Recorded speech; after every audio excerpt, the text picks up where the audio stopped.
तभी आया वीर सेना को चीर ले हाथ धनुष तर कश्मी तीर ले तेज ललाट पे अर्जुन पुत्र अभिमन्यु बोला हो गंभीर। Credit Ranjha and smoky. तो नमस्कार दोस्तों, मैं रोहित स्वागत करता हूं आपका मेरे YouTube channel the capital English अड्डा पर। आज मैं आप लोगों के लिए लेकर आया हूं CTET का एक बहुत important previous year sectional test of English जो कि हुआ था 7 फरवरी 2026 को। तो आज हम उसके सारे इंपॉर्टेंट क्वेश्चन से डिस्कस करने वाले हैं जो कि आपके आने वाले CTET एग्जाम के लिए बहुत इंपॉर्टेंट रहेंगे। 6 सितंबर जो कि संडे को होने वाला है। तो चलिए बिना समय गवाए शुरू करते हैं अपना आज का इंग्लिश का प्रीवियस ईयर सेक्शनल टेस्ट। तो इंग्लिश की पेडागोजी की मास्टर क्लास रहने वाली है जिसमें आपको इंग्लिश और हिंदी बाइलिंगुअल मोड में यहाँ पर पढ़ाया जाएगा। उसके अलावा कुछ क्वेश्चन सोल्व करवाए जाएंगे जो कि पिछले सेक्शन में आपसे पूछे गए हैं। तो बिना समय गवाए पहला प्रश्न ये रहा आपकी स्क्रीन पर। तो between 12 to 18 months children begin to produce a variety of recognizable single unit utterances. This period in which single terms are uttered for everyday objects.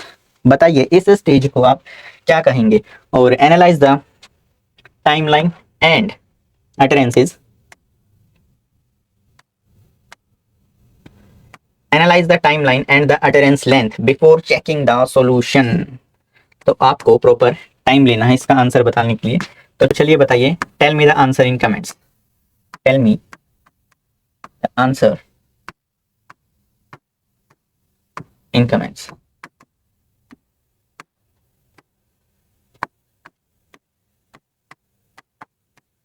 बताइएगा अभी ये किस स्टेज में लाई करेगा। 12 to 18। Your answer would be holophrastic stage. तो देखो telegraphic stage में तो 2 वर्ड स्टेज हो गई। टेलीग्राफिक स्पीच में माफ कीजिएगा, टेलीग्राफिक स्पीच में आपका आता है 2 शब्दों की अवस्था विच usually occurs around 18 to 24 months, consist of 2 to 3 words, sentences like won't, milk, 2 शब्दों की अवस्था। लेकिन जो होलोफ्रास्टिक स्टेज है और जो इसका आंसर भी है वो it occurs precisely between 12 to 18 month हैं। और अगर समझ में ना आए तो कमेंट्स में लिखकर जरूर बताना। Next question, the understanding of and ability to read also affects the ability to write. Reading and writing are separate process and develop independent of each other. बताइएगा इसका आंसर क्या रहने वाला है कमेंट्स में। Answer in comments. आंसर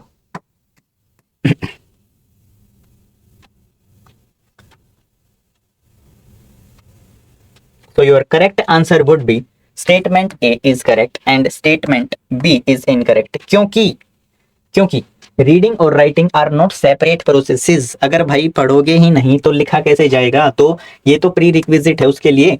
तो understanding of and ability to read also affect the, बिल्कुल ये वाली बात एकदम सही है कि पढ़ने की एबिलिटी की वजह से लिखने की एबिलिटी पर फर्क जरूर पड़ता है, इसमें कोई दो राय नहीं। तो स्टेटमेंट ए एकदम सही हो जाएगा और स्टेटमेंट बी इनकरेक्ट हो जाएगा। पढ़ने की क्षमता लिखने की क्षमता को सकारात्मक रूप से प्रभावित करती है। रीडिंग इन्फ्लुएंसेस राइटिंग, और ये दोनों स्वतंत्र, दे आर नॉट इंडिपेंडेंट। ठीक है, reading and writing are heavily interconnected, ये इंडिपेंडेंट नहीं है। Reading is a receptive skill, reading is an receptive skill while writing is an productive skill. यानी कि आप सीख के उसे लिखने का प्रयास करते हैं, इसलिए ये प्रोडक्टिव स्किल है writing. Next, all languages have certain common properties, these are called. ये बहुत ही आसान प्रश्न है कि कॉमन प्रॉपर्टीज वाले को क्या कहेंगे, बिना ज्यादा दिमाग लगाए आसानी से किया जा सकता है। इजी पीजी रेसिपी वाला क्वेश्चन। तो the answer would B language universals. तो की कॉन्सेप्ट क्या है इसमें, देखो ये चॉम्स्की का लिंग्विस्टिक थ्योरी से लिया गया क्वेश्चन था। लैंग्वेज यूनिवर्सल्स क्या होते हैं, these are features shared by all languages. Features having nouns, verbs and way to ask questions। जबकि रजिस्टर में क्या आता है, द लेवल ऑफ फॉर्मेलिटी और specific vocabulary used in particular social setting और प्रोफेशन। तो विशिष्ट शब्दावली को दर्शाता है रजिस्टर। और जो डायलेक्ट है, अ रीजनल और social variety of a language distinguish by pronunciation, grammar और vocabulary. Diglossia is a situation where two dialects or languages are used by a single language community in different social situations. तो ये हो जाएगा आपका diglossia. Next question, the role of linguistic diversity, answer in comments. What would be the answer? The role of linguistic diversity. Acceptance of linguistic diversity in a class will destroy the confidence of children. Negative option. Have no impact on the language learning. Again, कुछ impact तो आएगा. Hinder in attaining language fluency. Hinder in attaining language fluency. या फिर boost up the confidence of children, leading to increased imagination and creativity. तो इसमें इकलौता positive option दिखाई दे रहा है हमें, ऑप्शन नंबर 3। तो इसका आंसर हो जाएगा हमारा option number 3, which means boost up the confidence of children leading to increased imagination and creativity. क्योंकि लिंग्विस्टिक डाइवर्सिटी का मतलब ही क्या है, यही है कि वो बच्चे का कॉन्फिडेंस बूस्ट करेगी यहाँ पर, ठीक है, और उसकी इमेजिनेशन को और क्रिएटिविटी को बढ़ा रही होगी। Next question, so the correct answer would be option number 3. But next question, emergent literacy concepts, which of the following is not the characteristic of print awareness as part of emergent literacy? इसमें से कौन सा print awareness का भाग नहीं है, बताइएगा comments में। Recognizing difference between letter and words, reading is done from left to right and top to bottom, starting to read full sentences and handling a book. तो कौन सा प्रिंट अवेयरनेस का कैरेक्टरिस्टिक नहीं है? Answer would be starting to read full sentences, क्योंकि ये print awareness का characteristic नहीं है, क्योंकि इसमें सिर्फ रीडिंग के लिए बच्चा एक्टिव है और ये एमरजेंट लिटरेसी का पार्ट आपका नहीं है। Starting to read full sentences would be the answer, क्योंकि रिकॉग्नाइजिंग लेटर्स वर्सेस वर्ड्स ये तो फंडामेंटल एमरजेंट लिटरेसी स्किल, ये तो फंडामेंटल एमरजेंट स्किल है, it is a fundamental emergent skill. Left to right, top to bottom, ये directionality को दिखा रही है, a core part of print awareness. लेकिन जो starting to read full sentences है, this requires decoding, phonics and fluency. It is an advanced conventional reading skill, not an emergent awareness.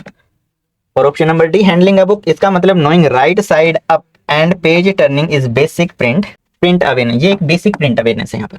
Next question number 6, step holding reading skills given below are the learning outcomes for reading skill at foundational stage. तो बताइए, इनको आपको सही क्रम में लगाना है। सबसे पहले कौन सा ऑप्शन रहेगा, फिर नेक्स्ट एंड देन फाइनल। तो सबसे पहले बच्चा क्या कर रहा होगा, reads a few sentence of familiar words with accuracy. Read से शॉर्ट पैसेजेस, देखो वर्ड्स पढ़ने के बाद क्या पढ़ेगा, शॉर्ट पैसेज, क्रोनोलॉजी को समझो। उसके बाद शॉर्ट पैसेज के बाद read short passage accurately and fluently with appropriate intonation, pauses and voice modulation. तो बी से सी पर आएगा और सी से ए पर जाएगा, ये हमारी क्रोनोलॉजी रहने वाली है। तो correct answer would be B, C and A. तो फैमिलियर वर्ड्स बोलेगा सबसे पहले, फिर short passages and then fluently बोलेगा। Simple question it was. Next, which of the following is not the part of extensive learning, इनमें से कौन सा एक्सटेंसिव लर्निंग का पार्ट नहीं है। देखो, लिसनिंग फॉर द जिस्ट के लिए सुन रहे हैं, यानी कि एक सारांश, मेकिंग इन्फेरेंसेस, आप कुछ कंक्लूजन निकाल रहे हैं, listening for a main idea, और listening for certain facts and information. तो एक्सटेंसिव लर्निंग यानी कि सारी चीजों को लेकर चलती है वो साथ में, ये इसमें से कौन सा इसका पार्ट नहीं है। तो answer would be listening for certain facts and information. तो करेक्ट ऑप्शन हो जाएगा हमारा ऑप्शन नंबर 3, क्योंकि ये एक्सटेंसिव का पार्ट नहीं है।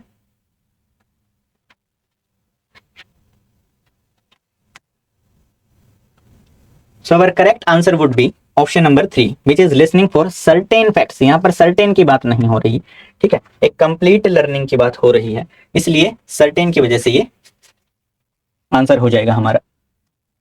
एक्सटेंसिव वर्सेस देखो इंटेंसिव लर्निंग में क्या डिफरेंस है। Extensive learning done for pleasure और जनरल अंडरस्टैंडिंग के लिए की जाती है। इसमें जो हमारा फोकस होता है ये ओवरऑल स्टोरी पर होता है, तो मेन आइडिया, इन्फेरेंसेस और जिस्ट, ये तो एक्सटेंसिव लर्निंग का हमारा पार्ट हो जाएंगे।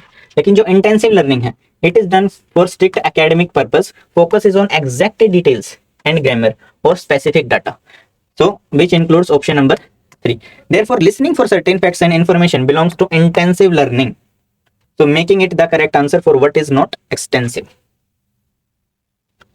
Which of the following task cannot be used for assessment of reading skills? इसमें से कौन सी टास्क को रीडिंग स्किल्स के लिए यूज नहीं किया जा सकता, कैन नॉट बी यूज, बताइएगा कमेंट्स में आंसर लिख के बताइएगा।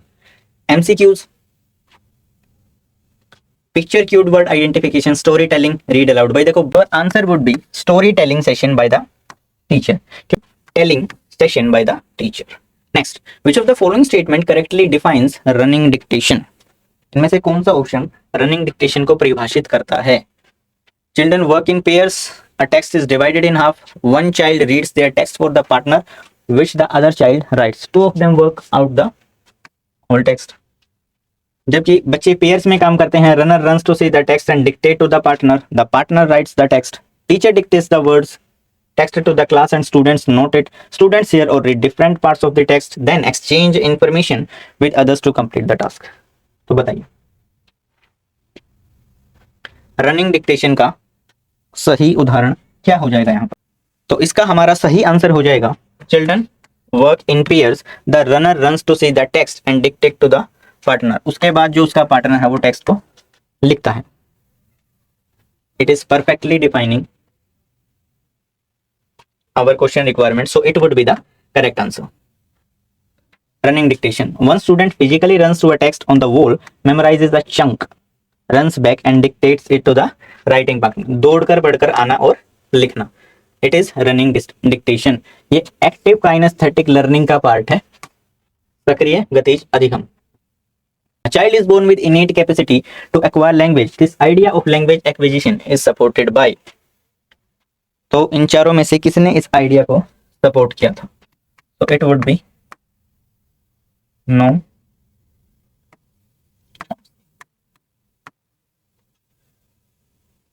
जो कि एक नेटिविस्ट है।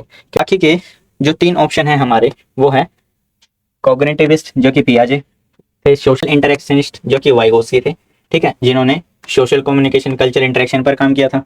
Behaviourist Skinner, language is learn through imitation repetition and reinforcement. और नेटिविस्ट है हमारे नोम चॉम्स्की, ठीक है, इन्होंने एलएडी यानी कि लैंग्वेज एक्विजिशन डिवाइस को भी दिया था। Next, in process writing approach the element of the writing process during which writers formally share their work with the wider audience refers to. ये आप तुरंत पकड़ सकते हैं इसका आंसर, क्योंकि इसमें एक हिंट आपको दिया गया है। वाइडर ऑडियंस से कोई चीज कब शेयर की जा सकती है, जब वो पब्लिश हो जाए। तो our correct answer would be publishing. तो after publishing it will reach to wider audience. तो सबसे पहले किसी चीज का मसौदा तैयार किया जाएगा, यहाँ पर ड्राफ्ट किया जाएगा। उसको ड्राफ्ट करने के बाद revise altering the course structure flow and ideas, उसके बाद editing, fixing surface level grammar and spelling and mechanics, and then finally it would be sent for publishing. Correct the final sharing of the work. Next question ये रहा आपकी screen पर बिना किसी धनराशि के लिए। Analyzing teaching methodologies for dealing with difficult words in the text, a language teacher first converts the word into mother tongue, then asks the students to memorize them। बताइए, she is using कौन सा method वो use कर रही है? Direct method, structure approach, communicative approach and grammar translation method. यहाँ पर आपके लिए एक हिंट रेडी है और हिंट में आपको दिखाया गया है कि ट्रांसलेशन वर्ड का यूज किया गया है, तो यहाँ से इसको पकड़ा जा सकता है आंसर को। It is grammar translation method. Ask the student to memorize, और ये क्या करता है ग्रामर ट्रांसलेशन मेथड में, it converts into mother tongue and ask the student to memorize, ठीक है, ये ट्रिगर वर्ड का काम कर रहा था यहाँ पर। तो यहाँ से इसको पकड़ा जा सकता था, क्योंकि डायरेक्ट मेथड में it targets only language, zero translation allowed. Structural approach में focuses on mastering strict sentence patterns and syntax, ठीक है, ये डिफिकल्ट वर्ड्स को मास्टर करने में काम आता है। कम्युनिकेटिव अप्रोच में it focuses on real life interaction and conveying meaning, strictly avoiding rote memorization, ठीक है। तो the correct answer would be grammar translation method। Next question, the space between what a learner can do without assistance and what they can do in a collaborative with adults or more capable peers is termed as। बहुत common question पूछा गया था और बहुत ही आसान question है, देखते हैं आंसर, बता देना चाहिए। ZPD which is zone of proximal development, it would be the correct answer। Easy peasy recipe वाला था। Next question, identifying language impairments, an impairment of language function due to localized cerebral damage which leads to difficulty in understanding and producing linguistic forms is called. तो अलग अलग आपने impairments पढ़े हैं psychology में, तो बताइए इन चारों में से कौन सा आपका सही आंसर रहने वाला। कमेंट्स में आंसर कीजिएगा। तो aphasia would be our correct answer, aphasia would be our correct answer. क्योंकि डिसलेक्सिया में क्या होता है, लर्निंग डिसेबिलिटी की रीडिंग, स्पेलिंग और वर्ड रिकॉग्निशन में दिक्कत आती है। जब डिसकैलकुलिया में नाम से ही पता चल रहा है मैथमेटिकल कैलकुलेशंस, और डिसार्थिया में मोटर स्पीच डिसऑर्डर, ठीक है, brain understand language but muscles weakens make articulation difficult, समझना मुश्किल हो जाता है। और aphasia loss of ability to process language entirely due to brain damage. तो सेरेब्रल डैमेज मस्तिष्क की क्षति हो जाएगा आपका, और इंपेयरमेंट विकार यानी कि कमी। Next, the process by which the language is passed from one generation to another is called.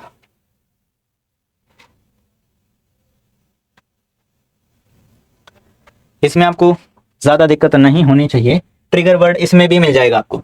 एक जनरेशन से दूसरी जनरेशन में जब पास, तो देखते ही बता सकते हैं, it would be cultural transmission.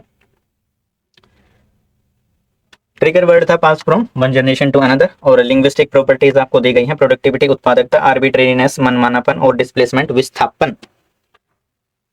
तो 15 questions have been completed. Now अब दो आपके पैसेज आते हैं सीटीईटी के एग्जाम में, तो एक एक करके उन पैसेजेस को पहले we will scan the evidence, then we will eliminate distractors and then we will try to lock the answer the final verdict. तो ये प्रोसेस फॉलो करके आपको पैसेज का जवाब देना होता है। तो चलिए बढ़ते हैं अपने अगले प्रश्न की तरफ बिना समय गवाए। देखो सबसे पहले पैसेज को समझते हैं। Legends will tell you that flamingos are no ordinary visitors to Kutch. तो भाई लेजेंड्स के थ्रू आपको पता लगेगा कि जो फ्लेमिंगोज है वो कोई साधारण विजिटर्स नहीं है कच्छ में आने वाले। गुजरात में एक जगह का नाम है ये। They were the honoured guest of king Lakho. तो लाखो जी के खास मेहमान थे वो। And he had forbidden the hunting of flamingos. Flamingos जो कि ब्यूटीफुल बर्ड्स होते हैं, वो उन्होंने इनकी हंटिंग बंद करवा दी थी कच्छ में। Which came to Kutch from various parts of the world every year to breed. जो कि अपनी पॉपुलेशन को बढ़ाने के लिए, कच्छ में हर साल आते थे। For centuries the region had been a haven to the migratory bird. भाई कई सालों से ये एक स्वर्ग की तरह था फ्लेमिंगोज के लिए। लेकिन today flamingo city an island in the middle of the run of Kutch known the world over as one of the biggest breeding grounds as one of the biggest breeding grounds of the greater flamingo is strewn with bodies of hundreds of flamingo chicks। लेकिन आज के दिन यहाँ पर कई सौ chicks ऐसे ही बिखरे पड़े हैं। और the parents of these chicks have fled the island due to the lack of food. और खाने की कमी की वजह से बहुत सारे इनके पेरेंट्स ने चिक्स के आइलैंड को छोड़ दिया। जो planktons, algae and the small fish that these birds survive on are dying due to a sudden increase in the salinity of run waters।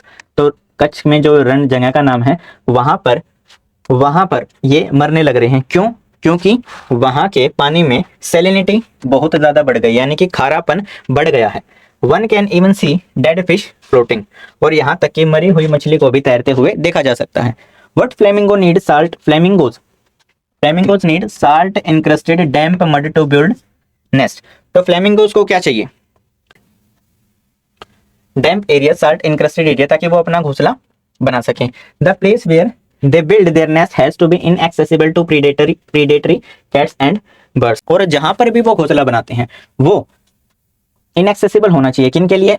शिकारी बिल्लियों के लिए और पक्षियों के लिए। It should also have sufficient food. और प्रॉपर अमाउंट में खाना होना चाहिए। तो स्वीट और ब्रैकिश वाटर प्रॉपर अमाउंट में चाहिए उनको, ताकि वो अपनी पॉपुलेशन को बढ़ा सके, उसे फीड करके।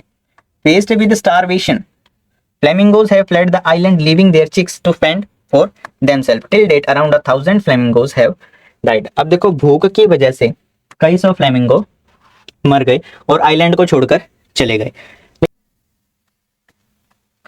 महाराज कुमार सिंह हिम्मत Singh ji, a member of the royal family of Kutch and an expert of the birds of Kutch, traces the problem of increased salinity in the run waters to the construction of dams on rivers that flow into the region।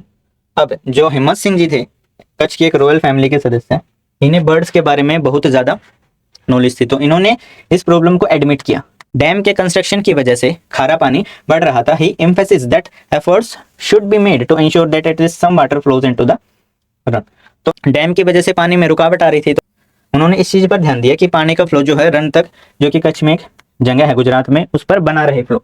In fact over the years the number of flamingos coming to the island has decreased, लेकिन साल दर साल उनका number घटता गया because of the change in salinity of the run water, क्योंकि उसमें खारापन बढ़ गया था। 1945 में जो सलीम अली थे ये जो सलीम अली थे हमारे ऑर्निथोलॉजिस्ट यानी कि पक्षी वैज्ञानिक, उन्होंने देखा कि 5 लाख बर्ड्स आइलैंड पर थे उस टाइम, लेकिन उनका नंबर 22 लाख से ज्यादा नहीं बढ़ा। However the studies carried out the flamingo city so far can not be taken as 100% accurate, लेकिन इसको पूरा 100% सही नहीं माना जा सकता। तो उम्मीद करता हूं ये पैराग्राफ आपको समझ आया होगा। चलिए अब क्वेश्चंस को आंसर करने की कोशिश करते हैं। तो what has caused increase salinity in the run of Kutch, तो किस चीज की वजह से सैलिनिटी खारापन बढ़ गया था? कमेंट्स में आंसर कीजिएगा। तो पैसेज में हम साफ साफ देख सकते हैं construction of dams on the rivers that flow into the region, तो बांध बनने की वजह से सैलिनिटी जो है बढ़ गई थी। तो Kutch traces the problem of increased salinity in run waters to construction of dams on the rivers that flow into the region. Next question, question number 17. Try to answer in comments first. Which one of the following words as used in the passage is similar in meaning to the phrase unable to be reached? Very simple question. Hint दिया गया है unable to be reached, which would be inaccessible, क्योंकि inaccessible का मतलब होता है unable to be reached. बाकी migratory, unable to be reach, बाकी माइग्रेटरी तो प्रवासी, प्रोलिफरेशन तेजी से बढ़ना, प्रचार प्रसार, ठीक है। और विजिटर्स होते हैं आगंतुक, पीपल और animals who visit a place, the place where they build their nest has to be inaccessible predatory cats and birds, तो इनएक्सेसिबल इसका करेक्ट आंसर हो जाएगा। Next question, which one of the following words is opposite in meaning to the word destruction, तो इसका antonym आपसे पूछा गया है। पिछले क्वेश्चन में सिनोनियम पूछा गया था, इस क्वेश्चन में एंटोनियम आपसे पूछा गया है। डिस्ट्रक्शन का मतलब होता है विनाश, तो इसका उल्टा क्या हो जाएगा? साफ साफ दिखाई दे रहा है यहाँ पर कंस्ट्रक्शन, इसमें आपको ज्यादा दिक्कत नहीं होनी चाहिए। Next, identify the clause in the underline part of the sentence when they were faced with starvation flamingos fled the island leaving their chicks to fend for themselves, तो बताइए ये एडवर्ब क्लोज है, नाउन क्लोज है, principal clause है या adjective close है? इनमें से क्या हो जाएगा? तो दोस्तों ये हो जाएगा एडवर्ब क्लोज। क्यों हो जाएगा एडवर्ब क्लोज? क्योंकि when they were faced with starvation, ये मेन वर्ब को डिफाइन कर रहा है यहाँ पर, इसलिए ये हो जाएगा हमारा एडवर्ब क्लोज, क्रिया विशेषण उपवाक्य। क्योंकि सबऑर्डिनेट कंजक्शन के साथ जब व्हेन और सब्जेक्ट और वर्ब ये डिपेंडेंट क्लोज को दिखाते हैं, when plus subject plus verb एक डिपेंडेंट क्लोज बनाते हैं, और it answers the question when और व्हाई डिड दे फ्ली, इसका आंसर दे रहे हैं। जो व्हेन और व्हाई का आंसर करते हैं, तो जो व्हेन और व्हाई का आंसर करते हैं और मॉडिफाई करते हैं किसी वर्ब को, वही एडवर्ब क्लोज हो जाता है। Next question, which part of the following sentence contains an error? The right mix of A part, sweet and brackish B part, water in the run are crucial, C part for the proliferation of algae. तो बताइए comments में लिखिए इसमें से कौन से part में error है? राइट मिक्स में, स्वीट एंड ब्रैकिश में, वाटर इन द रन में, या फिर प्रोलिफरेशन ऑफ एल्गी? जल्दी कमेंट्स में लिखिएगा आंसर। तो इसका सही जवाब हो जाएगा ऑप्शन नंबर सी, ठीक है। It would be not are, it would be is, क्योंकि ये सब्जेक्ट वर्ब एग्रीमेंट का एरर आपसे पूछा गया था। राइट मिक्स सब्जेक्ट है और ये प्रीपोजिशनल ट्रैप था, ठीक है। आर की जगह आ जाएगा हमारा is. Next, the flamingos are not ordinary visitors to Kutch as, ये कोई साधारण विजिटर्स नहीं है, क्योंकि ये they are beautiful birds, they have medicinal value, they have been the honoured guest of king कैटर and they come from Australia. बताइए इनमें से कौन सा सही ऑप्शन हो जाएगा? So the correct answer would be they have been the honored guest of King Lakho, क्योंकि ये हमें पैसेज किस लाइन में मिल जाएगा? They were the honored guest of King Lakho and he had forbidden the hunting. Question number 22, last question of this passage. Flamingo City is known as one of the biggest breeding grounds of the greater flamingos for its beauty as the biggest island in the world or as a hunting ground of flamingos. तो flamingo city को किस चीज के लिए जाना जाता था? बताइए। तो हमारा करेक्ट आंसर हो जाएगा answer number 1, biggest breeding ground of the greater flamingos. Next, तो फ्लेमिंगो सिटी थीसिस का वो कैब मैंने आपके लिए लगा दिया है डिफिकल्ट वर्ड्स का इसमें। इनएक्सेसिबल का मतलब, इनएक्सेसिबल का मतलब पहुंच से बाहर, प्रोलिफरेशन प्रसार, सेलिनिटी खारापन, स्टारवेशन भुखमरी, और ऑर्निथोलॉजिस्ट सलीम अली से बड़ा नाम तो इस फील्ड में है ही नहीं। तो रीडिंग कॉम्प्रिहेंशन में आपको कुछ चीजों का ध्यान रखना होता है। यहाँ पर you are not guessing, you are investigating, the text always holds the proof. तो आप अच्छे से उसको पहले समझेंगे, उसके बाद सोल्व करने की कोशिश करेंगे। तो अब अगला पैसेज आपके लिए, one morning the emperor of China was feeling tired and sleeping. भाई एक सुबह चाइना का राजा बहुत थका हुआ और नींद भरा महसूस कर रहा था, बहुत थका हुआ और नींद में था ऐसा महसूस कर रहा था। He had a lot of work to do but he could not keep his eyes open. भाई अभी बहुत सारा काम भी करना था लेकिन आंखें नहीं खुल पा रही थी उसकी, ठीक है, नींद में था क्योंकि। परहैप्स आई एम सिक, उसे लगा कि वो बीमार है। He said to his servant, अपने सर्वेंट को, अपने नौकर को बोला उसने, गेट माई डॉक्टर, की डॉक्टर को बुलाया जाए। When the doctor arrived the emperor said I have many things to do today but I can't keep my eyes open. कि डॉक्टर साहब काम तो बहुत करना है लेकिन आंखें खुली नहीं रह पा रही, नींद आ रही है, कैन यू हेल्प मी, कुछ मदद कीजिए। The doctor open his bag and took out a small box. तो डॉक्टर साहब ने अपना बैग खोला और एक छोटा सा बॉक्स निकाला। There were some dry dark leaves inside the box, उसमें कुछ सूखी गहरी पत्तियां थी। He gave them to the emperor and asked him to chew them. तो राजा साहब को दी और बोला ये लीजिए, चबा लीजिए। राजा साहब इन्हें, दे विल हेल्प यू, ये जरूर आपकी मदद करेंगे, आपको नींद से जगाने में हेल्प करेंगे। They are cold tea leaves, तो डॉक्टर साहब ने कहा ये चाय की पत्तियां हैं, डॉक्टर साहब ने बताया। The emperor looked at the tea leaves then he put them in his mouth, फिर उन्हें, तो राजा साहब ने उन्हें खा लिया। And begin to chew them, और चबाना शुरू कर दिया। They didn't taste nice at all, अच्छी नहीं लगी राजा साहब को वो चाय की पत्तियां। The emperor refused to have them and became angry, अब गुस्सा हो गए डॉक्टर पर राजा जी, ठीक है। At the doctor he asked the doctor to leave else और he would chop his head, कि बेटा निकल लो नहीं तो तुम्हारा सर कलम कर देंगे, ठीक है। राजा ने डॉक्टर से बोला कि निकल लो। Just as the doctor was leaving, two servants came into the just as the doctor was leaving, two servants came into the room. They were carrying the emperor's bath, ठीक है। It was full of hot water. Some of the tea leaves that doctor was carrying fell into the hot water. कि जब doctor साहब बाहर जा रहे थे तो नौकर आ रहे थे गर्म पानी लेकर राजा के लिए, ठीक है, और आते वक्त कुछ चाय की पत्तियां उस गर्म पानी में गिर गई, ठीक है। And the water smelled wonderful, जिससे उस पानी का टेस्ट बदल गया। The emperor asked his servant to bring a cup of hot water, ठीक है। तो उन्होंने अपने नौकर को बोला एक गर्म पानी का कप लेकर आइए। तो when the servant brought a cup of hot water the emperor put a few tea leaves in the water, तो राजा ने कुछ पत्तियों को पानी में डाल दिया।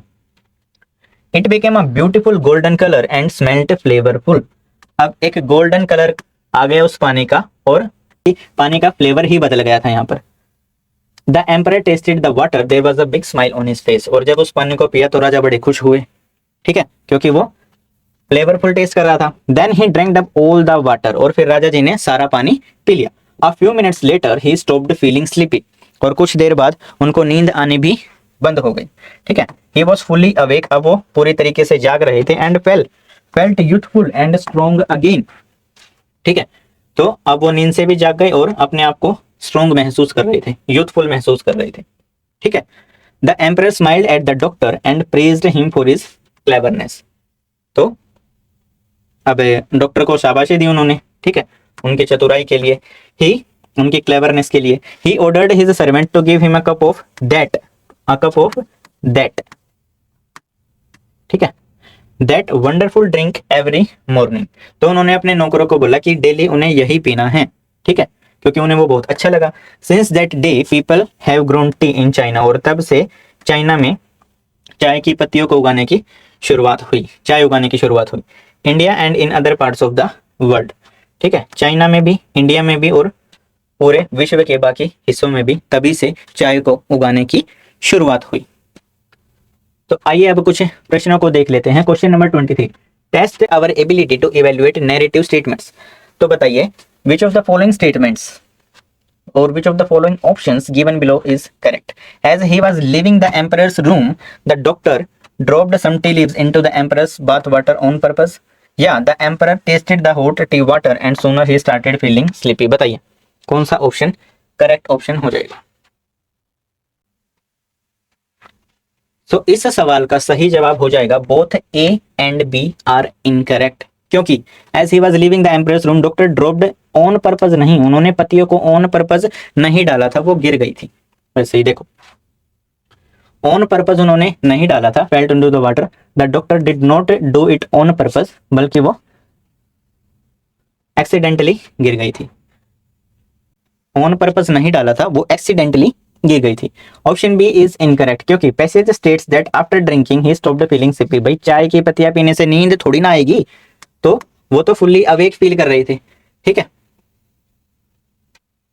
Next, the doctor give the emperor some blank to help him stay. Blank तो गिलोय की पत्तियां दी, चाय की पत्तियां दी, टी लीव्स दी या फिर नीम leaves the.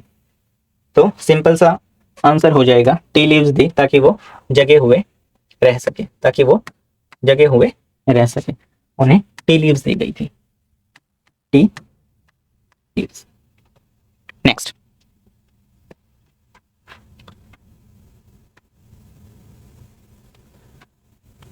Which of the following words is nearest in meaning to the word youthful. तो यूथफुल का मतलब क्या होता है, अडल्ट, एक्सपीरियंस्ड, यंग और elderly.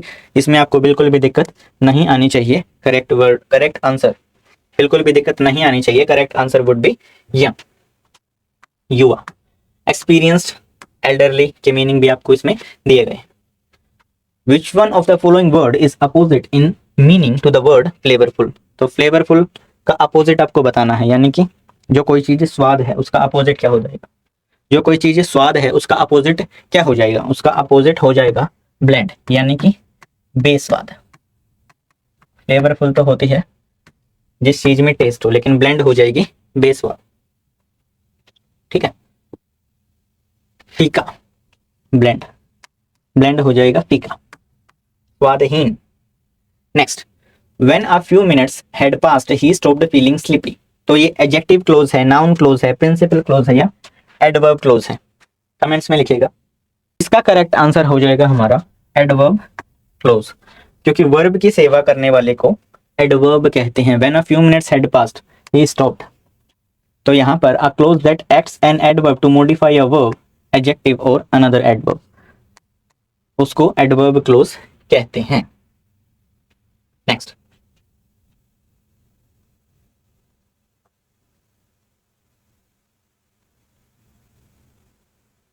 which of the following statement is not true?